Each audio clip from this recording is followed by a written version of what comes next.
Hello friends, welcome to வேல் ரோஜ் and crime diaries. கொலை குறியீடுகள் அப்படிங்கிற நம்ம வெப் சீரிஸோட இறுதி பாகத்துக்கு வந்திருக்கோம். இதுவரைக்கும் மொத்தம் 4 எபிசோட் போட்டிருக்கேன். ஸோ நம்ம எல்லாத்துக்குமே ஒரு பயங்கர த்ரில்லிங்கான மூமெண்ட்டாக இருக்கும். உண்மையிலேயே இந்த கேஸில் என்னப்பா நடந்தது, ஃபர்ஸ்ட் 3 பேரை யார் கொலை பண்ணது, இப்போ கலியபெருமாள் கொலை பண்ணியிருக்க சான்ஸ் இல்லையோ அப்படிங்கிற மாதிரி நம்மளுக்கு தோணும். அதே டயத்தில் இப்போ சென்னையில் கரண்டாக நடந்துட்டு இருக்க இந்த 3 பெண்களை யார் கொலை பண்ணது அப்படிங்கிற பலவிதமான மர்ம முடிச்சுகள் இந்த எபிசோடில் அவிழ்க்கப்படும். இந்த சஞ்சய் நாயருங்கிற திறமையான டிடெக்டிவ்க்கு கலியபெருமாள் இந்த கொலையை பண்ணியிருக்க வாய்ப்பு இல்லைங்கிற மாதிரி அவருக்கு தோணுது. அவரோட ஃப்ரெண்டு ஃபாரன்சிக் எக்ஸ்பர்ட் மூலமா அதை உறுதிப்படுத்திக்கிறாரு. அப்போ அந்த சம்பந்தப்பட்ட பெண்களோட கணவர் மேலதான் அவருக்கு சந்தேகமா இருக்கு. சந்தேகப்பட்டா மட்டும் போதுமா? அவங்க கிரைம் சீன்ல இல்லைன்னு தெரியும், பட் எப்படி கலியபெருமாளோட டிஎன்ஏ எவிடன்ஸ் கிரைம் சீன்ல வந்துச்சுன்னு தெரியல. இப்படி பலவிதமான குழப்பத்துல இருக்கும்போது அவர் என்ன பண்றாரு, இவங்க 3 பேரும் அடிக்கடி மீட் பண்ற அந்த கால்ஃப் கோர்ஸ்க்கு போறாரு. திரும்பவும் போறாரு. அங்க போய் சிசிடிவி ஃபுட்டேஜை திரும்ப பார்த்துட்டு இருக்கும்போது அங்கதான் இந்த கேஸையே பிரேக் பண்ற மாதிரி ஒரு மிகப்பெரிய தடயம் கிடைக்குது. அவர் ஏற்கனவே அந்த சிசிடிவி காட்சிகளை பார்த்திருக்காரு. அந்த 3 பேரும் அடிக்கடி நின்று பேசுறதையும் ரொம்ப சீரியஸான பல விஷயங்களை டிஸ்கஸ் பண்றதையும் பார்த்திருக்காரு. பட் இன்னுமே கொஞ்சம் பல ஃபுட்டேஜை பார்க்கும்போது அவர் என்ன கண்டுபிடிக்கிறாரா, மொத்தம் 3 பேர்ல இவங்க கூட இன்னொரு நபர் இருக்கிறதையும் பார்க்கிறாரு. அந்த நபர் யாருன்னு இவருக்கு ஒரு ஆச்சரியம் வருது. அப்ப தொடர்ந்து பலவிதமான சிசிடிவி காட்சிகளை பார்க்கும்போது சஞ்சீவ் நாயருங்கிற இந்த டிடெக்டிவ் உண்மையிலேயே மிரண்டு போயிட்டாரு. அந்த 3 பேர் கூட இருக்கிற 4வது நபர் வேற யாரும் இல்ல, ஏற்கனவே போலீஸ் துறைக்கும் ஃபாரன்சிக் துறைக்கும் மிகவும் பரிச்சயமான ஒரு நபர். இந்த நபர் ஏற்கனவே இந்த சஞ்சீவ் நாயருக்கு நல்லா தெரிஞ்சவர்.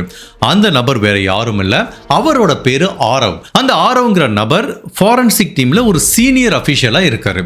அவர் ஏற்கனவே இந்த சஞ்சீவ் நாயருக்கு பரிச்சயமானவர். 2 பேரும் பல கிரைம்ல ஒர்க் பண்றாங்க.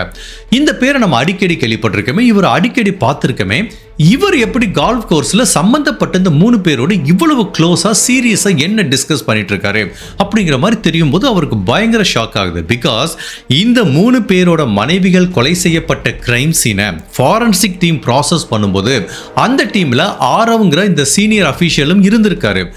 ஓகே, அப்படிப்பட்ட ஒரு அபிஷியல் எதுக்காக இந்த 3 பேர் கூட இந்த கால்ஃப் கோர்ஸ்ல அடிக்கடி இவ்வளவு சீரியஸா டிஸ்கஸ் பண்ணணும் அப்படிங்கிற ஒரு சந்தேகம் வருது.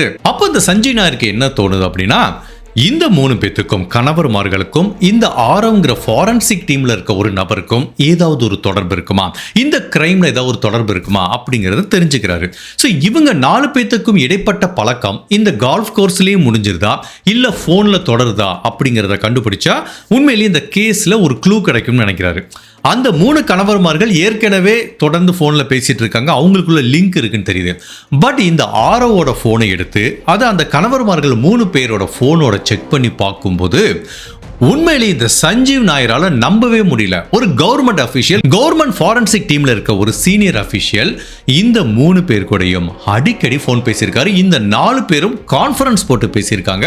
அதுவும் இந்த 3 நபர்களோட மனைவிகள் கொலை செய்யப்படுறதுக்கு முன்னாடியும் பல மணி நேரம் பேசியிருக்காங்க, கொலை செய்யப்பட்டதுக்கு அப்புறமும் பல முறை பேசியிருக்காங்க.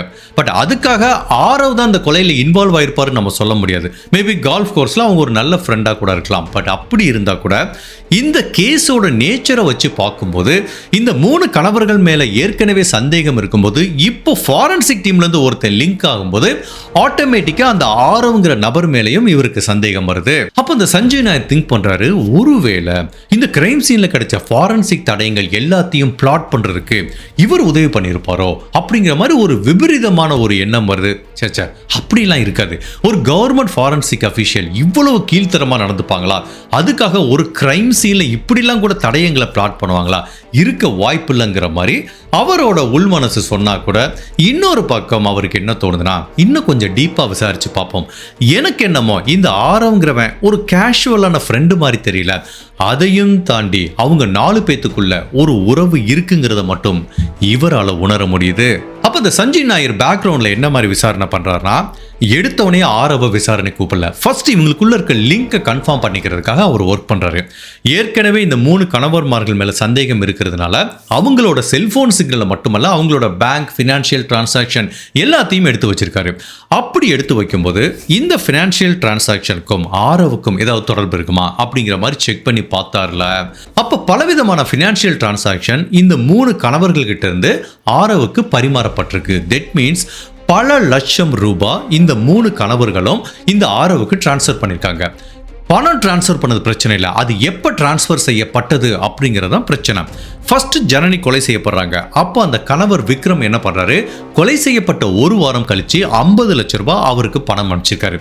ரெண்டாவது ஒரு பெண் கொலை செய்யப்படுறாங்க. அவங்க கொலை செஞ்ச அடுத்த வாரம் திரும்ப 50 லட்சம் ரூபாய் இந்த ஆரோவோட அக்கௌண்ட்டுக்கு ரெண்டாவது கணவர்கிட்ட இருந்து போயிருக்கு. மூணாவது ஒரு பெண் கொலை செய்யப்பட்டிருக்காங்க. அப்போ அந்த கணவரோட அக்கௌண்ட்ல இருந்து 1 வீக் கழிச்சு இந்த ஆரோவுக்கு இன்னொரு 50 லட்சம் ரூபாய் போயிருக்கு. ஒட்டு மொத்தத்தில் இந்த 3 பேரும் சேர்ந்து 1.5 கோடி ரூபாய் இந்த ஆரோவுக்கு டிரான்ஸ்ஃபர் பண்ணிருக்காங்க. அப்படி 1.5 கோடி ரூபாய் டிரான்ஸ்ஃபர் பண்ற அளவுக்கு இவங்களுக்குள்ள என்ன மாதிரி ரிலேஷன்ஷிப் இருந்தது, அதுவும் இந்த மனைவிகள் கொலை செய்யப்பட்டதுக்கு அப்புறம் இந்த பணம் அனுப்பப்பட்டதாம் இந்த சஞ்சீவ் நாயருக்கு ஒரு மிகப்பெரிய சந்தேகத்தை கலப்புது. பட் இதுவரைக்கும் சந்தேகப்பட்டு இருந்தாரு. இப்போ 100% உறுதியா சொல்றாரு, இந்த 3 பேரும் ஆரவும் சேர்ந்து தான் ஏதோ ஒரு திருட்டுத்தனம் பண்ணியிருக்காங்கன்னு தெரியுது. பட் அது என்னங்கிறத இன்னமே இவரால் 100% புரிஞ்சுக்க முடியல. இப்போ இந்த போலீஸ் ஆஃபீஸர் என்ன பண்றாரு, அந்த 3 கணவரையும் ஆரவையும் கூப்பிட்டு விசாரிக்கிறாங்க. ஆரவுக்கு பயங்கர ஷாக் ஆயிடுச்சு. என்ன சார், என்ன எதுக்கு கூப்பிடுறீங்க அப்படின்னு கேட்டா, ஏதாவது கிரைம் சீன் இருக்கு, அதாவது ஒர்க் இருக்கான்னு கேட்டா, இல்ல ஆரவ், இது ஒரு வேற விஷயத்துக்காக உன்னை கூப்பிடுறேங்கிற மாதிரி இந்த சஞ்சீவ் நாயர் விசாரிக்கிறாரு. இந்த 3 பேத்துக்கும் உனக்கும் என்ன தொடர்புன்னு கேட்குறாரு. அப்போ இந்த ஆரோ கொஞ்சம் முசாராகி, sir just friend sir, golf course எல்லாம் பார்ப்போம், அவ்வளோதானா, இல்லை வேற ஏதாவது இருக்கானா? இல்லை சார், எங்களுக்குள்ள வேற எதுவுமே இல்லைங்கிற. அப்புறம் எதுக்காகப்பா இவங்க 3 பேரும் உனக்கு 50 லட்ச ரூபா பணத்தை டிரான்ஸ்ஃபர் பண்ணியிருக்காங்க? அப்படியா? ஓ ஆமாம் சார், நாங்கள் ஒரு பிஸ்னஸ் பண்ணலான்னு பிளான் பண்ணோம், அதுக்காண்டி தான் சார் ட்ரான்ஸ்ஃபர் பண்ணியிருக்காங்க அப்படிங்கிற மாதிரி இந்த ஆரோ சொல்கிறான். அப்படியா, பிஸ்னஸ் ஸ்டார்ட் பண்ணிட்டீங்களா? இல்லை சார், இப்போ தான் சார் நாங்கள் பிஸ்னஸ் பிளான்லாம் போயிட்டுருக்கு, கூடிய விரைவில் ஸ்டார்ட் பண்ண போகிறோம்.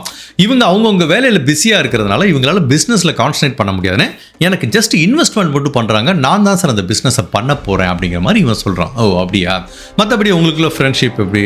இப்போ ஆரோ உசாராயிட்டான். இவங்க ஏற்கனவே செல்ஃபோன் சிக்னல்லாம் செக் பண்ணியிருப்பாங்கன்னு தெரியும்.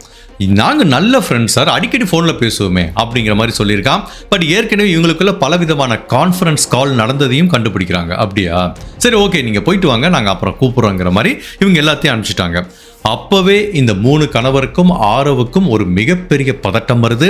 அதை விசாரிக்கும் போதே அவங்க முகத்துல நல்லாவே பதட்டம் தெரியுது. அப்ப இந்த சஞ்சீவ் நாயர் என்ன பண்றாரு, கண்டிப்பா இந்த ஆரவ் கிட்ட ஒரு தப்பு இருக்கு அப்படிங்கிறதுனால இவர் என்ன பண்றாருன்னா, அந்த ஆரவோட செல்போன் சிக்னல் ஃபுல்லா செக் பண்றாரு. அதாவது கொலை நடந்தப்போ இந்த ஆரவ் எங்க இருந்தா, கொலை நடந்து முடிஞ்சதுக்கு அப்புறம் ஆட்டோமேட்டிக்கா ஆரவ் இந்த கிரைம் சீன்ல இருந்திருக்கான். இந்த 3 பெண்களோட கொலை நடந்த அந்த கிரைம் சீனை ப்ராசஸ் பண்ணுறதுக்கு ஆரவ் வந்திருக்கான், அதில் சந்தேகம் இல்லை. அப்போ அவனோட செல்ஃபோன் சிக்னல் இந்த கிரைம் சீனில் தான் காமிக்கும்.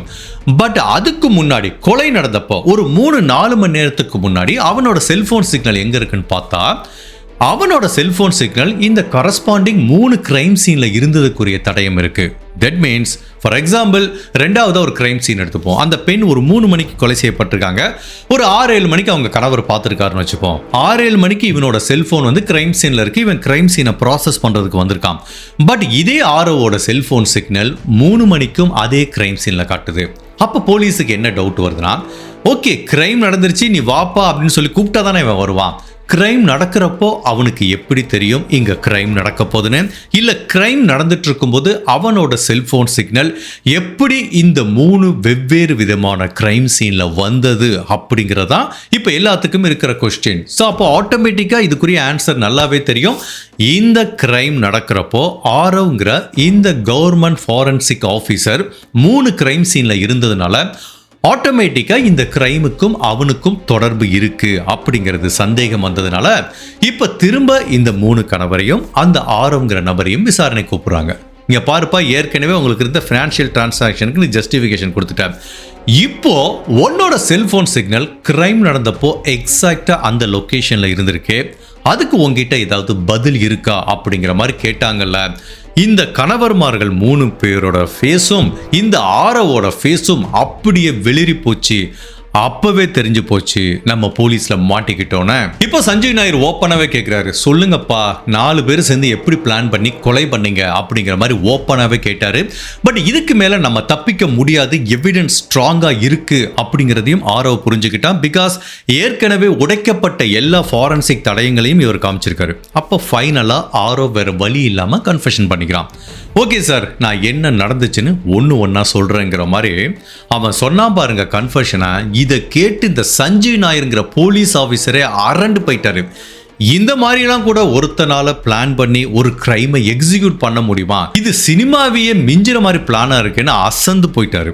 ஆக்சுவலா என்ன நடந்திருக்கு அப்படின்னா, இந்த ஆரவ் என்ன சொல்றானா, சார் நான் சின்ன வயசுலேருந்து ஏழ்மையான குடும்பத்தை சேர்ந்தவன், கஷ்டப்பட்டு படிச்சு இந்த ஃபாரன்சிக் வேலைக்கு வந்து கவர்மெண்ட் அஃபிஷியலாக இருக்கேன்.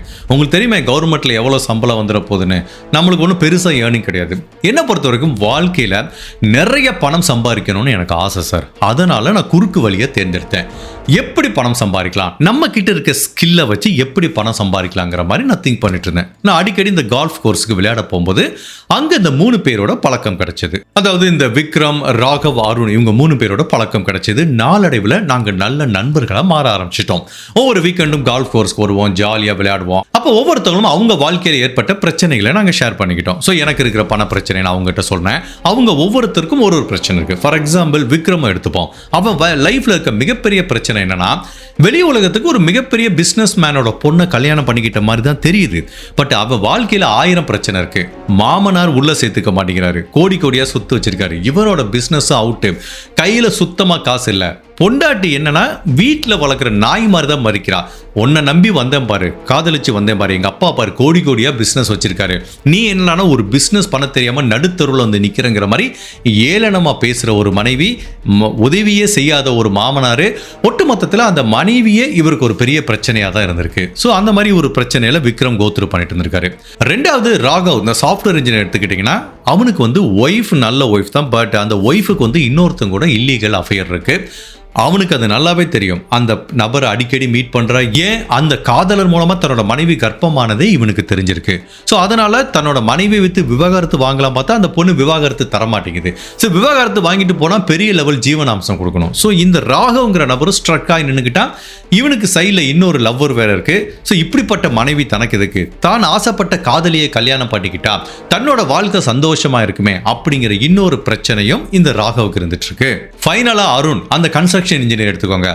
அவன் 100 ரூபா சம்பாரிச்சு அவன் ஒய்ஃபு 200 ரூபா செலவழிக்கிறான். அவளை வச்சு வாழ்க்கையில் அவன் படாத கஷ்டமே இல்லை. கடன்ல நொந்து நூலாகி அவன் ஒய்ஃபு தர்ற டார்ச்சர் தாங்காம வீட்டில் போய், என்னடா ஒரு ஒய்ஃபுக்கு இது கூட செய்ய மாட்டேங்கிறியே, ஒரு BMW கார் வாங்கி தர மாட்டேங்கிறேங்கிற மாதிரி ஒரு லாவிஷா ஸ்பெண்ட் பண்ற மனைவியை வச்சு அவன் வாழ்க்கையில் அவ்வளோ கஷ்டப்பட்டிருக்கான். ஸோ இந்த 3 பேத்தையும் எடுத்துக்கிட்டிங்கன்னா, அவங்க வாழ்க்கையில் இருக்க முதல் மிகப்பெரிய பிரச்சனையே மனைவி தான். அடிக்கடி சொல்லுவாங்க, குடிச்சிட்டு வளருவாங்க, என்னடா பண்றது, சரி விவாகரத்து வாங்கிட்டு போகலாம் பார்த்தா ஜீவனாம்சம் கொடுத்தே நம்ம வாழ்க்கையே போயிடும். ஸோ அதுக்கப்புறம் வாழ்க்கையில் சந்தோஷமா இருக்க முடியாது, இது நம்ம தலைவிதி, நம்ம வாழ்க்கையை வாழ வேண்டியதான்னு சொல்லி அடிக்கடி என்கிட்ட சொல்லி புலம்புவாங்க. அப்போ ஒரு நாள் அவங்களுக்கு ஒரு ஐடியா கொடுத்தேன். ஒருவேளை உங்க மனைவி உயிரோடு இல்லைன்னா உங்க வாழ்க்கை எப்படி இருக்கும்? நல்லா இருக்கும், ஜாலியா இருக்கும், விருப்பப்பட்டவங்களோட இருப்போம். பேசாம உங்க மனைவியை கொலை பண்ணிருங்களேன்.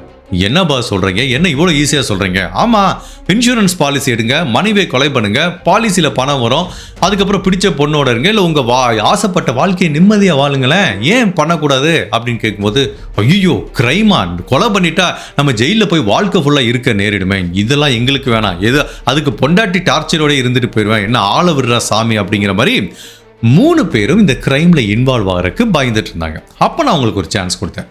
உங்க மனைவி இல்லாமல் இருந்தால் உங்க வாழ்க்கை சந்தோஷமா இருக்குமா? இருக்கும். பட் ஆனால் கொலை பண்ணுறதுக்கு பயமா இருக்குல்ல? சரி இப்படி திங்க் பண்ணி பார்ப்போம். ஒரு கொலை நடக்குது, அதில் உங்க மனைவியெல்லாம் இறந்து போயிட்டாங்க, போலீஸில் நீங்கள் மாட்டிக்கல, அப்போ அந்த ஆப்ஷன் உங்களுக்கு ஓகேவாங்க கேட்டா, அது ஓகே, பட் எங்களால் கொலையெல்லாம் பண்ண முடியாது, அதுக்கு வேற யாராவது வச்சு வேணா பண்ணுங்க, எங்களுக்கு இதுக்கு சம்மந்தம் கிடையாது அப்படிங்கிற மாதிரி 3 பேரும் கையை தூக்கிட்டாங்க. அப்போ நான் அவங்ககிட்ட சொன்னேன், ஓகே நீங்கள் போலீஸில் மாட்டிக்காத மாதிரி பக்காவாக நான் ஒரு பிளான் போட்டு தர்றேன், ஆனால் நீங்கள் இன்சூரன்ஸில் எவ்வளோ பணம் வேணாலும் வாங்கிக்கோ, எனக்கு அதை பற்றி கவலை இல்லை, ஒவ்வொரு கொலைக்கும் 50 லட்ச ரூபா உங்களால் தர முடியுமா? ஜஸ்ட் 1 டைம் செட்டில்மெண்ட், அதுக்கப்புறம் உங்கள் லைஃப் ஃப்ரீயாக இருக்கும். நீங்கள் யோசிச்சு சொல்லுங்கள், 100% போலீஸில் மாட்டிக்காமல் தப்பிக்கிறதுக்கு நான் பக்காவாக ஒரு பிளான் வச்சுருக்கேன்னு சொல்கிறான். இவனுங்களும் 1 வாரம் ஃபுல்லாக யோசிச்சுட்டு திரும்ப இந்த ஆரவ் கிட்ட வந்து சொல்கிறாங்க, நீங்கள் சொல்கிற பிளான் ஓகே, பட் ஆனால் 100% உறுதியாக போலீஸில் மாட்டிக்க மாட்டோன்னு சொல்ல முடியுமா? நான் உறுதிமொழி தர்றேன், நானும் தானே இன்வால்வ் ஆகிறேன், இப்போ நான் ரிஸ்க் இருந்தால் நான் ஏதாவது இதில் இன்வால்வ் ஆவேனா, ஸோ கண்டிப்பாக போலீஸில் மாட்டிக்க மாட்டீங்கன்னு சொல்லும்போது இப்போ இந்த 3 பேத்துக்கும் ஒரு நம்பிக்கை வருது. சரி உங்கள் பிளானை ஃபஸ்ட்டு சொல்லுங்க அப்படிங்கிற மாதிரி கேட்குறாங்க. அப்போ அந்த ஆரோ சொன்னா பாருங்க ஒரு பிளானை, இந்த உலகத்தில் இது வரைக்கும் யார் இந்த மாதிரி யோசிச்சிருப்பாங்களா அப்படிங்கிறது தெரியல. அப்போ அவன் என்ன சொல்கிறான் அப்படின்னா, இப்போ திடீர்னு உங்கள் மனைவி யாரோ கொலை பண்ணிட்டாங்கன்னா ஆட்டோமேட்டிக்காக போலீஸுக்கு உங்கள் மேலே தான் சந்தேகம் வரும், கரெக்டாக? கண்டிப்பாக நோண்டுவாங்க. இப்போ நம்ம என்ன பண்ணலாம், கொலையை பண்ணிவிட்டு வேற ஒருத்தனை பாயிண்ட் பண்ணி விட்டோம்னு வச்சுக்கோங்களேன், அவனை தேடியே ஓடிட்டு இருப்பாங்க. அதுக்கு என்ன பண்ணுறதுன்னு நான் சொல்கிறேன். எனக்கு ஆக்சுவலாக போலீஸ் டிபார்ட்மெண்ட், ஃபாரன்சிக் டிபார்ட்மெண்ட் எல்லாத்துக்கிட்டையும் நல்ல காண்டாக்ட் இருக்குது. ஈவன் ஜெயில் அஃபிஷியல்ஸ் கூட காண்டாக்ட் இருக்குது. அவன் என்ன க்ரைம் பண்ணிவிட்டு என்ன தண்டனைக்கு ஜெயிலுக்கு வந்திருக்கான், அவன் எப்போ ரிலீஸ் ஆகிறான், எப்போ பரோவில் வர்றான், எல்லா டேட்டாவும் என்கிட்ட இருக்குது. நம்ம என்ன பண்ணுவோம்னா, ஒரு சீரியல் கில்லரை பிக்கப் பண்ணிப்போம். ஒவ்வொரு சீரியல் கில்லருக்கும் ஒரு பேட்டர்ன் இருக்கும்.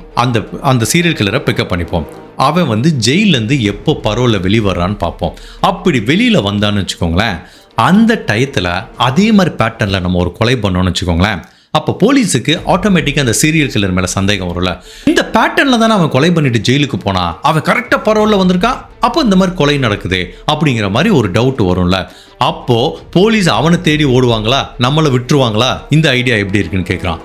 ஐடியாலாம் சூப்பராக தான் இருக்குது பாஸ், பட் சும்மா அதுக்காக ஒரு எவிடன்ஸே இல்லாமல் போலீஸ் எப்படி அவனை தேடி போவாங்க? கண்டிப்பாக போலீஸ் எங்களை தானே சந்தேகப்படுவாங்கங்கிற மாதிரி கேட்குறாங்க. அப்போ அந்த ஆரோ சொல்கிறான், நீங்கள் கேட்குறது வேலிடான கொஸ்டின். நம்ம என்னமோ அதே பேட்டர்னில் மட்டும் கொலை பண்ண போகிறதில்ல, அதுக்குரிய தடயங்களை விதைக்க போகிறோம்.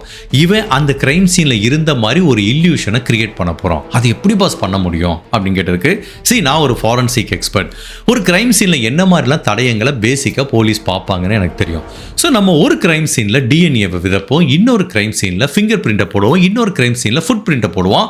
ஸோ அந்த ரிலீஸ் ஆகி வந்த சீரியல் கில்லர் இந்த கிரைம் சீனில் இருந்த மாதிரி ஒரு தடயங்களை நம்ம விதைப்போம் அப்படிங்கிற மாதிரி இவர் சொல்றாரு. அது எப்படி முடியும், அவனோட பிளட் எல்லாம் உங்களுக்கு எப்படி கிடைக்கும் அப்படின்னு கேட்டதுக்கு, அப்போ இவன் என்ன சொல்றானா, ஃபர்ஸ்ட் ஆஃப் ஆல் நாங்கள் ஒரு ஃபாரன்சிக் நிறைய டைம் ஜெயிலில் போய் அவங்ககிட்ட சாம்பிள் எடுக்க போவோம். அப்படி இல்லைனா ரெகுலராக கைதிகளுக்கு மெடிக்கல் செக்அப் பண்ணுறதோ இல்லை உடம்பு சரியில்லாமல் சில டாக்டர்ஸ் போவாங்கல்ல, எனக்கு கவர்மெண்ட் அஃபிஷியல் டாக்டர்ஸும் நல்லா தெரியும். ஒருத்தன்ட்ட ஒரு 10,000 1 லட்ச ரூபா கொடுத்தா அவன் ஆக்சுவலாக அந்த மெடிக்கல் ட்ரீட்மெண்ட் கொடுக்கும்போது கொஞ்சம் பிளட்டை எடுத்து கொடுத்துருவான். ஸோ கண்டிப்பாக இந்த ஜெயிலில் இருக்கிற கைதிகள்கிட்ட பிளட்டை வாங்குறது எனக்கு பெரிய விஷயம் கிடையாது. ரெண்டாவது, ஃபிங்கர் பிரிண்ட் எடுக்கிறது ரொம்ப ஈஸி. அவங்களோட கேஸ் ஃபைல் இருக்கும், அதில் ஃபிங்கர் பிரிண்ட் இருக்கும். ஸோ ஃபாரன்சிக் டீமில் ஒரு கேஸ் ஃபைலில் ஒரு ஃபிங்கர் பிரிண்ட் இருந்துச்சுன்னா அதை லிஃப்ட் பண்ணி இன்னொரு இடத்துல அந்த ஃபிங்கர் பிரிண்ட்டை எப்படி பிளேஸ் பண்ணுறதுங்கிறது எனக்கு தெரியும், அதை நான் பார்த்துக்கிறேன். ஷூ பிரிண்ட் ரொம்ப சிம்பிள். ஒவ்வொரு கைதியும் ஜெயிலுக்கு போகும்போது அவங்க உடைமைகளை விட்டுட்டு போயிருப்பாங்க. ஸோ இப்போ அவன் கடைசியாக போட்டிருந்த ஷூவோ செருப்போ ஏதோ ஒன்று இருக்கும்ல, எனக்கு ஜெயில் அஃபிஷியல்ஸ் எல்லாத்துலேயும் கான்டாக்ட் இருக்குது. எப்படியாவது பணத்தை கொடுத்து அந்த ஷூ இருக்கும் பார்த்தீங்களா, இப்போ ஒரு ஷூ கிடைக்குதுன்னு வச்சுப்போம், அந்த ஷூவோட பிரிண்ட்டை நான் எடுத்துப்பேன், அது ஒரு பிரிண்ட்டை வச்சுருப்பேன், அதை எந்த கிரைம்ஸில் வேணாலும் நம்ம பிளாட் பண்ண முடியும். ஸோ இதையெல்லாம் பண்ணுனா அதே பேட்டர்னில் கொலை பண்ணால் அப்போ அந்த கைதி லிங்க் ஆகுவான்ல, அப்போ போலீஸ் அவனை தேடுவாங்கல்ல, நம்ம மேலே சந்தேகம் வராதுல்ல அப்படிங்கிற மாதிரி இவன் ஒரு நம்பிக்கை கொடுக்குறான். இவங்களுக்கு இன்னுமே ஒரு சந்தேகமாக இருக்குது, பாஸ் உறுதியாக சொல்லுங்கள் எந்த பிரச்சனையும் வராதுல்ல? கண்டிப்பாக வராது, நான் எல்லாத்தையும் பார்த்துக்கிறேங்கிற மாதிரி ஆரவ் சொல்கிறான். அது கரெக்டு, யார் கொலை பண்ண போகிறா அப்படிங்கிற மாதிரி இந்த 3 பேர் கேட்குறாங்க. நீங்கள் தான் பாஸ் பண்ண போகிறீங்கிற மாதிரி இந்த ஆரவ் கணவன்மார்களை நோக்கி கையை காமிக்கிறான். மிரண்டு போயிட்டானுங்க. ஐயோ நாங்களா? ஆமா, நீங்க தான் பண்ணணும். இதுல 3வது ஒரு ஹிட்மேனை உள்ள கூட்டு வந்தோம்னு வச்சுக்கோங்களேன், கண்டிப்பா அவன் லீக் பண்ணிடுவான், போலீஸ் கிட்ட மாட்டிப்பான். வெரி சிம்பிள், நானும் உங்க கூடவே இருப்பேன், நீங்க கொலை பண்ணுங்க, எவிடன்ஸை நான் வந்து பிளாட் பண்றேன், அதுக்கப்புறம் அந்த பரோவில் வந்து சீரியல் கில்லரை நம்ம மாட்டி விட்டு எஸ்கேப் ஆயிடலாங்கிற மாதிரி இவன் ஒரு பிளான் சொல்கிறான். இந்த கணவர்மார்கள் கொஞ்சம் பயப்படுறாங்க, யோசிக்கிறாங்க. பட் இவன் சொன்ன பிளானை வச்சு சரி ஓகே, நம்ம வாழ்க்கையில் இருக்க பிரச்சனைக்கு ஒரு தீர்வு கிடைக்கும், துணிஞ்சு முடிவு எடுக்கலாம் அப்படிங்கிற மாதிரி ஃபைனலாக ஒரு கன்க்ளூஷனுக்கு வராங்க. இப்போ அடுத்து என்னன்னா, எந்த சீரியல் கில்லரை பிக் பண்ணுறணும் அப்படிங்கிற மாதிரி பார்க்கும்போது ஆரவ் வந்து ஒரு லிஸ்ட் வச்சுருக்கான். அவனோட ஜெயில் அஃபிஷியல்ட்டு வாங்கி அடுத்து யார் ஜெயிலேருந்து ரிலீஸ் ஆக போகிறான்னு பார்த்தா கலியப்பெருமாள் நாராயணமூர்த்திங்கிற ஒரு நபர் வந்து ரிலீஸ் ஆக போகிறாரு.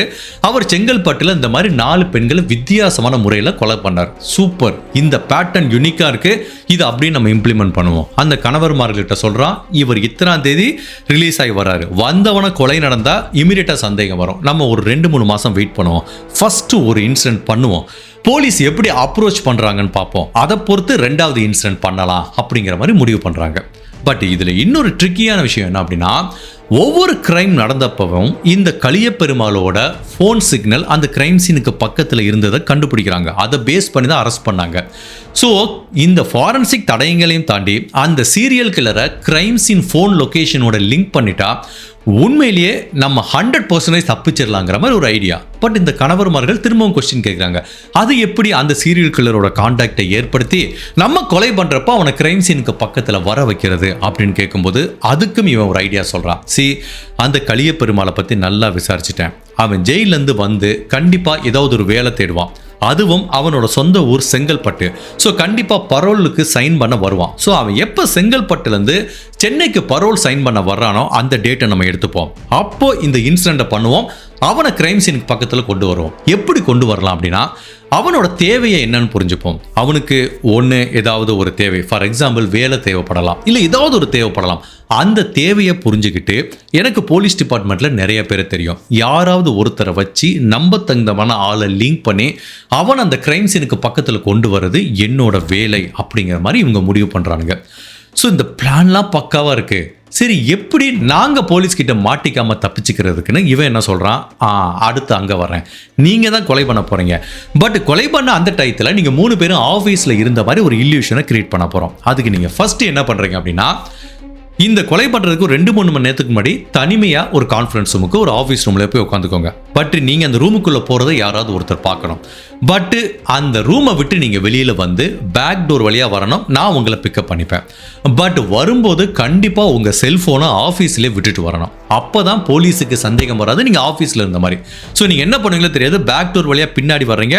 உங்கள் கார் பைக் எதுவுமே யூஸ் பண்ணக்கூடாது, மாஸ்க் போட்டுக்கோங்க. ஸோ என்னோட வெஹிக்கிள்லையோ கார்லேயோ நம்ம கிரைம் சீனுக்கு போகலாம் அப்படிங்கிற மாதிரி தான் பக்காவாக பிளான் பண்ணி இந்த எக்ஸிகியூஷனுக்காக வெயிட் பண்ணிட்டு இருக்காங்க. அந்த கலியபெருமாள்ங்கிற நபர் வெளியில் வர்றாரு. ஒரு 6 மாதம் ஆகுது. அவர் செங்கல்பட்டுக்கு போகிறாரு. அப்பப்போ அவர் வந்து சென்னைக்கு பரோல் சைன் பண்ண வர்றாரு. அப்படி பரோல் சைன் பண்ண வரும்போது அங்கே இருக்கிற கான்ஸ்டபிள் கூட ஒரு நல்ல லிங்க் ஏற்படுது. அப்போ அந்த இருக்கிற ஒரு கான்ஸ்டபிள் இந்த ஆரோவை பிடிக்கிறான். ஸோ கலியபெருமாள் என்ன தேவைப்படுது அவருக்குன்னு பார்க்கும்போது, அவர் தன்னோட கிராமத்தில் இருக்க பிடிக்காம சென்னையில் ஏதாவது வேலை கிடைக்குமான்னு பார்க்குறாரு. நான் ஒரு ஆயுள் தண்டனை கைதுன்னு வேலையே தரமாட்டேங்கிறாங்கிற மாதிரி அவர் ஃப்ரஸ்ட்ரேஷனில் இருக்காரு. ஸோ இப்போ இதை யூஸ் பண்ணிக்கிறான். அப்போ அந்த கான்ஸ்டபிள்கிட்ட சொல்லி அந்த கலியபெருமாளை என்ன பிளான் பண்ண சொல்கிறான்னா, ஒவ்வொரு கொலை நடக்கிறப்பையும் இந்த வீட்டுக்கு பக்கத்தில் ஏதோ ஒரு ஆஃபீஸ் மாதிரி, இந்த இடத்துல ஒரு வேலை இருக்குது, எனக்கு தெரிஞ்ச ஒரு நபர் உங்களை கூட்டிகிட்டு வர சொன்னாருங்கிற மாதிரி எப்படியாவது ஏமாற்றி அந்த கலியபெருமாளை நீ கூட்டிகிட்டு வந்துருங்கிற மாதிரி அந்த கான்ஸ்டபிளுக்கு ஒரு மிகப்பெரிய தொகையை கொடுத்துருக்கான். ஸோ ஒவ்வொரு கிரைமும் நடக்கிறப்பவும் அந்த கான்ஸ்டபிள் இந்த கலியபெருமாள் கிட்ட ஒரு பொய்யை சொல்லி, இங்கே ஒரு நாள் வேலை இருக்கு நீ வா அப்படிங்கிற மாதிரி கூட்டிட்டு வருது. சில சமயம் வா மச்சி இப்போ என்ன அசைன்மெண்ட் இல்லை, வா போய் சாப்பிட்டு போகலாம் அப்படிங்கிற மாதிரி. 2வது கிரைம் நடந்தப்போ ஒரு ஆஃப்டர்நூன் நடந்ததுனால அந்த டயத்தில் அந்த வீட்டுக்கு பக்கத்தில் ஒரு பிரியாணி கடை இருக்கு அப்படின்னா அங்கே கூட்டு போய் சாப்பாடு வாங்கி தரது. கிட்டத்தட்ட அந்த ஒரு 200-300 மீட்டர் ரேடியன்ஸ்ல இருந்தாலே போதும், அந்த செல்போன் சிக்னலில் வந்து லிங்க் ஆயிரும். கொலை நடந்தப்போ கலியபெருமாள் இந்த டவர் கீழே தான் இருந்தாருன்னு. ஸோ இவ்வளோ தூரம் பக்காவாக பிளான் பண்ணி ஒரு நாள் குறிக்கிறாங்க.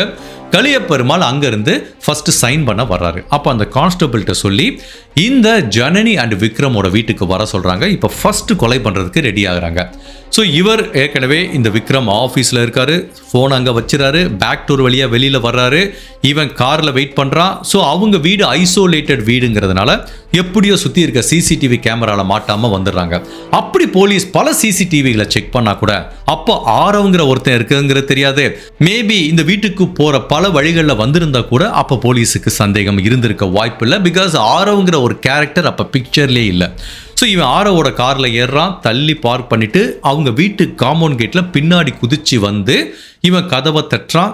ஜனனி வர்றாங்க. ஸோ இப்போ இந்த விக்ரம் உள்ள போறான், கத்தியை வச்சு ஜனனியை கொலை பண்ணிட்டு தூக்குல தொங்க விடுறான். ஸோ அதுக்கப்புறம் இந்த ஆரோ உள்ள வரான். ஸோ இங்க தான் எவிடன்ஸை பிளாட் பண்றாங்க. ஆரோவுக்கு ஏற்கனவே கலியபெருமாளோட பிளட் சாம்பிள் கிடைச்சிருக்கு. ஸோ அடுத்து என்ன பண்ணிருக்காங்க, அந்த ஜன்னல் கதவுகளை உடைக்க முயற்சி பண்ணிருக்காங்க. அப்படி உடைச்சவன் அவன் பண்ண தப்பு வெளியில இருந்து உடைக்காம உள்ள இருந்து உடைச்சிருக்கான். ஸோ அந்த கண்ணாடி துகள்கள் வந்து வெளியில அதிகமாக விழுந்திருக்கு. லேட்டர் பாயிண்ட் ஆஃப் டைம் அதுதான் இந்த தடயங்கள் விதைக்கப்பட்டது அப்படிங்கிறத கண்டுபிடிக்கிறதுக்கு ஒரு முக்கியமான எவிடன்ஸா இருந்திருக்கு. அதுக்கப்புறம் உடைஞ்ச ஒரு கண்ணாடி துகள்ல அந்த கலியபெருமாளோட பிளட்டை ஊத்துறாங்க. ஸோ அப்போ அது என்ன ஆகுதுன்னா, அந்த பிளட் ஸ்பேட்டர் அது வந்து உண்மையிலே காயம்பட்டு வந்த பிளட் ஸ்பேட்டர் கிடையாது, யாரோ ஊற்றிருக்காங்க அப்படிங்கிறத இன்னொரு ஃபாரன்சிக் எக்ஸ்பர்ட் கண்டுபிடிக்கிறாரு. ஸோ அதை தவிர இந்த கிரைம் சீனில் எந்த தடயங்களும் விடாமல் ரொம்ப கவனமாக அதுக்கப்புறம் அப்படியே வெளியில் போகிறாங்க. ஸோ இதுக்கப்புறம் நம்மளுக்கு என்ன நிகழ்ந்தது அப்படிங்கிறது தெரியும். போலீஸ் வந்தாங்க, ப்ராசஸ் பண்ணாங்க, டிஎன்ஏவை எடுத்தாங்க. அதுக்கப்புறம் அந்த டிஎன்ஏ எதுவுமே மேட்ச் ஆகலை. இதுக்கப்புறம் அடுத்தடுத்து கொலை நடக்குது. ஸோ இவங்களோட அசம்ஷன் என்ன அப்படின்னா, நம்ம போலீஸ் கிட்டலாம் பெரிய டிஎன்ஏ லெவல் டேட்டா பேஸ்லாம் கிடையாது. கலியப்பெருமாளோட டிஎன்ஏ இருந்தால் கூட கண்டிப்பாக அந்த கேஸை உடனே சால்வ் பண்ண மாட்டாங்க. ஃபர்ஸ்ட் விக்ரம தான் சந்தேகப்படுவாங்க. அப்போ அவனோட ஃபோன் ரெக்கார்டை வச்சு நம்ம தப்பிச்சிடலாம். பட் நம்ம ரெண்டாவதாக ஒரு கிரைம் பண்ணுவோம்ல, அப்போ அந்த ஃபிங்கர் பிரிண்ட்டை நம்ம பிளாட் பண்ணுவோம். அந்த ஃபிங்கர் பிரிண்ட் போலீஸ் கிட்ட இருக்கு. அப்போ போலீஸ் கலியப்பெருமாளை பிடிப்பாங்க, டிஎன்ஏ மேட்ச் பண்ணுவாங்க, ஃபர்ஸ்ட் கேஸுக்கு வருவாங்க. அப்போ விக்ரம் ரிலீஃப் ஆயிடுவான். இதான் இவங்களோட பிளான். ஸோ இதே மாதிரி தான் 3 கிரைமையும் அடுத்தடுத்து எக்ஸிக்யூட் பண்றாங்க. கலியப்பெருமாள் சைன் பண்ண வர்றப்போ கிரைம் சீனுக்கு பக்கத்தில் அவரை ஏமாத்தி கூட்டிட்டு வர்றாங்க. இவன் ஹஸ்பண்ட் கொலை பண்றான், இவன் எவிடன்ஸை பிளாட் பண்றான். ரெண்டாவது கிரைம் சீன்ல கதவுல ஃபிங்கர் பிரிண்ட் பிளாட் செய்யப்படுது. மூணாவது கிரைம்ல இவன் இந்த ஷூ பேட்டர்ன் வச்சிருக்கான், அதை வச்சு அங்கங்க அப்படி பிளட்ல அப்படி சோக் பண்ணி அதை ஏதோ பண்றான். பட் அதை ஏற்கனவே ஃபாரன்சிக் எக்ஸ்பர்ட் கண்டுபிடிச்சிட்டாங்க. ரியலா ஒரு ஷூவை போட்டு வர்ற அந்த இம்ப்ரெஷனுக்கும் பிளாட் பண்றதுக்கும் நிறைய வித்தியாசம் இருக்கு அப்படிங்கிறதையும் கண்டுபிடிச்சிடறாங்க. ஒரு ஃபாரன்சிக் எக்ஸ்பர்ட்டா உண்மையிலேயே ஆரவ் அவனுக்கு பேசிக்காகவே ஒரு ஐடியா இருந்தால் கூட பட் இந்த லெவலுக்கு டீப்பாக போய் கண்டுபிடிப்பாங்களா அப்படிங்கிறது அவனுக்கு தெரியல. அவனோட அனுமானம் என்னன்னா, ஓகே ஒரு ஃபிங்கர் பிரிண்ட் கிடைக்குதுன்னா ஈஸியாக கண்டுபிடிச்சிட்டு போயிடுவாங்க, ஒரு பிளட் சாம்பிள் கிடைக்குதுன்னா டிஎன்ஏ, வேற எதையுமே ஃபோக்கஸ் பண்ண மாட்டாங்க அப்படிங்கிறத அவனோட அனுமானம். பட் அது ஒரு வகையில் கரெக்ட் தான். ஃபர்ஸ்ட் இந்த கேஸை ஹேண்டில் பண்ணிட்டு இருந்த டிடெக்டிவ் அதை தான் பண்ணியிருக்காங்க. முதல் கிரைம் சீன்ல ரத்தக்கரை கிடைக்குது, அதுக்கப்புறம் அவங்க எல்லாத்தையும் விட்டுட்டாங்க. அவன் சிசிடிவி கேமரா திருடிட்டு போயிருக்காங்க 3 கிரைம் சீன்ல இருந்தும் அந்த டிவிஆர் பாக்ஸை. அப்போ அவங்க என்ன பண்ணிருக்கணும், பக்கத்தில் இருக்க எல்லா ஸ்ட்ரீட்ல இருக்க சிசிடிவியும் சல்லடை போட்டு தேடி பார்த்துருக்காங்க. பட் என்ன ஆகுதுன்னா, எப்போ இந்த பிளட் சாம்பிள் கிடைக்குதோ அப்போ அவங்க சுத்தி இன்வெஸ்டிகேட் பண்ற எல்லா விஷயத்தையும் கோட்ட விட்டாங்க. ஈவன் இந்த கிரைம் நடந்தப்போ அந்த ஏரியால இருக்க செல்போன் டவர் சிக்னலை எடுத்து இந்த 3 கிரைம் நடந்தப்பையும் 3 கிரைம் சீன்லையும் ஒரே நம்பர் ஏதாவது இருந்திருக்கா அப்படிங்கிறத கண்டுபிடிச்சா கூட அந்த கேஸை கிராக் பண்ணிக்கலாம். பட் போலீஸ் அதை பண்ணல. ஏன்னா போலீஸுக்கு கிரைம் சீன்ல ஒரு நல்ல தடயம் கிடைச்சதுனால இதை எல்லாமே ஓவர்லுக் பண்ணிட்டாங்க. இங்கே டிஎன்ஏ கிடைச்சிருக்கு, ஃபிங்கர் பிரிண்ட் கிடைச்சிருக்கு, ஷூ பிரிண்ட் கிடைச்சிருக்கு, அப்புறம் எதுக்குப்பா நான் மற்றதை போய் கவலை பண்ணோம், இதை ஃபோக்கஸ் பண்ணி கண்டுபிடிப்போம் அப்படிங்கிற ஒரு நோக்கத்தினால தான் போலீஸ் பலவிதமும் முக்கியமான விஷயங்களை கோட்ட விட்டாங்க. இப்படி திங்க் பண்ணி பார்ப்போம். இந்த 3 கொலை நடந்தப்பையும் அந்த செல்போன் டவர் சிக்னலை எடுத்து இந்த 3 கொலை நடந்தப்பையும் ஒரே நம்பர் அந்த ஏரியால இருந்துச்சு அப்படின்னு கண்டுபிடிச்சா ஃபர்ஸ்ட் யார் நம்பர் மாட்டியிருக்கோம், கலியப்பெருமாள் நம்பர் மாட்டியிருக்குமா, ரெண்டாவது யார் நம்பர் மாட்டியிருக்கோம், ஆரவ் நம்பர் மாட்டியிருக்குமா, அப்பவே ஆரவ் உள்ள வந்திருப்பான், ஈவன் கலியப்பெருமாள் அப்பவே உள்ள வந்திருப்பான். பட் எதையுமே போலீஸ் பண்ணல. அந்த ஃபிங்கர் பிரிண்ட்டை வச்சு தான் மற்ற 3 கிரைம் எல்லாத்தையுமே லிங்க் பண்ணாங்க. பட் ஆக்சுவல் அந்த ஃபர்ஸ்ட் கொலையை பண்ணி முடிச்சதுக்கு அப்புறம் எவ்ரிதிங் இவங்க பிளான் பண்ண மாதிரி தான் போச்சு. ஒரு 2-3 months வெயிட் பண்ணி தான் அடுத்த கொலையை பண்ணிருக்காங்க. ஸோ ரெண்டாவது கிரைம் சீன்ல அந்த ஃபிங்கர் பிரிண்ட்டை பிளாட் பண்றாங்க. பட் ரெண்டாவது கிரைமையும் 3வது கிரைமையும் சீக்கிரமா பண்ணி முடிக்கணும் அப்படிங்கிறதா இவங்க பிளான். சப்போஸ் இந்த ரெண்டாவது கிரைம் முடிச்சவன அந்த ஃபிங்கர் பிரிண்ட்டை வச்சு போலீஸ் கண்டுபிடிச்சிட்டாங்கன்னா அப்ப கலியப்பெருமாளை தேட ஆரம்பிக்கும் போது 3வது கொலை பண்றது கஷ்டமாயிரும். அதனால தான் அந்த 3வது கிரைமை கொஞ்சம் ஃபாஸ்டா எக்ஸிக்யூட் பண்றாங்க. அங்க அந்த ஷூ பிரிண்ட் எல்லாத்தையும் போட்டு இது 3மே பக்காவா இவங்க பிளான் படி போச்சு. இவங்களோட அசம்ஷன் என்ன, இந்த 3 எவிடன்ஸை மட்டும்தான் போலீஸ் ஃபோக்கஸ் பண்ணுவாங்க, மற்ற எல்லாத்தையும் கோட்டை விட்டுருவாங்க. அதுதான் நடந்திருக்கு. அப்படி ட்ராக் பண்ணி போகும்போது தான் கலியப்பெருமாளை பிடிக்கிறாங்க. செல்போன் மேட்ச் ஆகுது, இந்த கொலை பண்ற பேட்டர்ன் மேட்ச் ஆகுது, எல்லாமே பக்காவா இருக்குன்னு தான் அவனை அரெஸ்ட் பண்ணி உள்ள போட்டாங்க. பட் அப்ப அந்த 3 பேருக்கு தெரியல, சஞ்சீவ் நாயருங்கிற ஒருத்தன் வருவான், அவன் இந்த கேஸை கிராக் பண்ணுவான். இப்போ நம்மளுக்கு ஒரு கிளியரா இருக்கு, முதல்ல இந்த 3 கொலைகள்லாம் எப்படி நடந்திருக்கும், அதை எப்படி இவங்க பிளாட் பண்ணிருக்காங்க, அது மூலமா இவங்களுக்குலாம் என்ன பெனிஃபிட் இருந்திருக்கு, ஆரவ்ங்கிற அந்த ஃபாரன்சிக் எக்ஸ்பர்ட் எப்படி இந்த கிரைம் சீன்ல தடயங்களை விதைக்கிறதுக்கு அவன் உதவி பண்ணிருக்காங்க. இப்போ நம்மளுக்கு அடுத்து ஒரு டவுட் வரும்ல, இந்த கேஸ் முடிஞ்சதுக்கு அப்புறம் மிஸ்டர் கலியப்பெருமாளுக்கு தண்டனை வாங்கி கொடுத்ததுக்கு அப்புறம் அடுத்தடுத்து சென்னையில் ஒரு கிரைம் நடந்திருக்கு பார்த்தீங்களா, அதுக்கு பின்னாடி இருக்கிறது வேற யாரும் இல்லை, ஆரவ்ங்கிற இந்த ஃபாரன்சிக் எக்ஸ்பர்ட் தான். ஸோ இவன் ஃபர்ஸ்ட் டைம் இந்த 3 பேரையும் வச்சு இந்த மாடலை எக்ஸிக்யூட் பண்ணுறான். பரவாயில்லையே, சூப்பரான பிஸ்னஸ் மாடலாக இருக்கே, சிம்பிளாக பண்ணோம், 1.5 கோடி ரூபாய் கிடைச்சிருச்சு.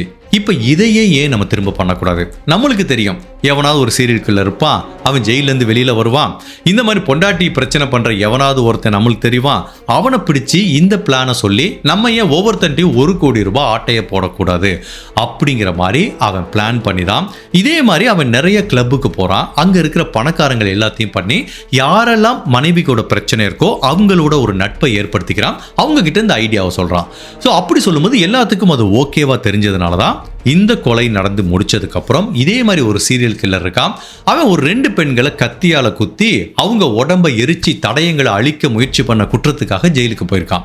இப்போ அவன் ஒரு நீண்ட தண்டனைக்கு அப்புறம் பரோல்ல வெளியே வரும்போது அந்த பேட்டர்ன் எடுத்துக்கிறானுங்க. இப்போ இதே மாதிரி நம்ம கொலை பண்ணுவோம், இதே மாதிரி அவனோட தடயங்களை விதைப்போம், போலீஸ் அவனை போய் தேடுவாங்க, நம்மளுக்கு பிரச்சனை இல்லையே அப்படிங்கிற மாதிரி ஒரு பேட்டர்ன்ல தான் இந்த 2வது கொலையும் சென்னையில் நடந்துட்டு இருக்கு. அதுக்கு பின்னாடியும் இந்த ஆரவ் இருக்கான்.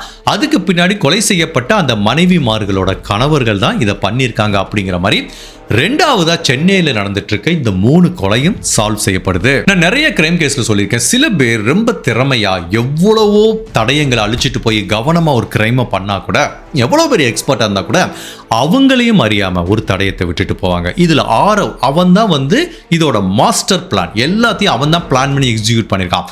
அவன் ஒரு ஃபாரன்சிக் எக்ஸ்பர்ட், ஃபாரன்சிக் தடயங்கள் எப்படி ஒர்க் ஆகும் அப்படிங்கிறது அவனுக்கு தெரியும், ஈவன் போலீஸ் எப்படி பண்ணுவாங்கன்னு தெரியும். பட் இந்த இடத்துல அவன் பண்ண தப்பு என்னன்னா, அவன் எல்லா கிரைமுக்கும் கணவன்மார்கள் கொலை செய்யும் போது அவன் கூட போகும்போது அவனோட செல்போனை கேரி பண்ணிட்டு போயிருக்கான். அந்த செல்போன் சிக்னல் தான் அவனை ஃபர்ஸ்ட் 3 கொலையிலையும் காட்டி கொடுக்குது, 2வது அந்த 3 கொலையிலையும் காட்டி கொடுக்குது. இன்கேஸ் அவன் அந்த செல்போனை எடுத்துட்டு போகாம இருந்தா ஆக்சுவலா அவனை லிங்க் பண்றதுக்கு எந்த தடயமுமே இல்லை. அவனோட செல்போன் இந்த கிரைம் நடந்தப்போ அந்த இடத்துல இருந்தது அப்படிங்கிறத வச்சு லாக் பண்ணதுக்கு அப்புறம் தான் அவன் எல்லா உண்மையும் சொல்லியிருக்கான். ஸோ கண்டிப்பா ஒரு தப்பு.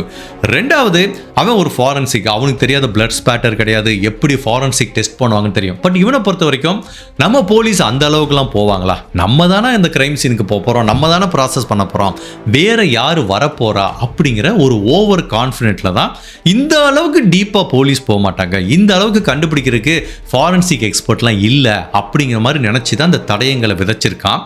பட் 2வது அவன் பண்ண 3 கொலையை ஒரு திறமையான அதிகாரி ஹேண்டில் பண்ணும்போது முதல் கிரைம்ல பிளாட் செய்யப்பட்ட இந்த 3 தடயங்களும் எக்ஸ்போஸ் ஆயிருக்கு. ஸோ இது நம்மளுக்கு என்ன தெரியுது, என்னதான் பக்காவா பிளான் பண்ணி ஒரு கிரைமை பண்ணா, அது ட்ரூ கிரைமா இருந்தாலும் சரி, இல்லை இந்த மாதிரி நம்ம ஒரு வெப் சீரிஸ் மாதிரியோ ஒரு மூவியா இருந்தாலும் சரி, கண்டிப்பா கொலைகாரங்கள் அவங்களையும் அறியாம ஒரு தடயத்தை போலீஸுக்கு விட்டுட்டு போறதுக்கு வாய்ப்பு இருக்கு. பட் அந்த தடயத்தை எப்படி தேடி கண்டுபிடிக்கணும் அப்படிங்கிறது சஞ்சீவ் நாயர் அப்படிங்கிற ஒரு திறமையான போலீஸ் அதிகாரிகளால மட்டும்தான் முடியும். ஸோ இந்த வெப் சீரிஸை நான் சொல்லும்போது நம்ம வியூவர்ஸ் நம்ம சொல்ற ட்ரூ கிரைம்ல இருந்து பலவிதமான க்ளூவை சொல்லியிருந்தாங்க.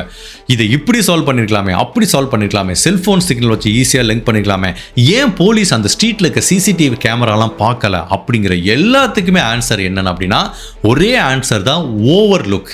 இதுதான் இவங்களோட சைக்காலஜிக்கல் ஸ்ட்ராட்டஜி கூட. இங்க பாரு, கிரைம் சீன்ல உனக்கு நான் டிஎன்ஏவை கொடுத்துட்டேன், நீ எதுக்குப்பா வெளியில போய் தேடுற அப்படிங்கிற மாதிரி ஜென்ரலா அப்படித்தானே பண்ணுவாங்க.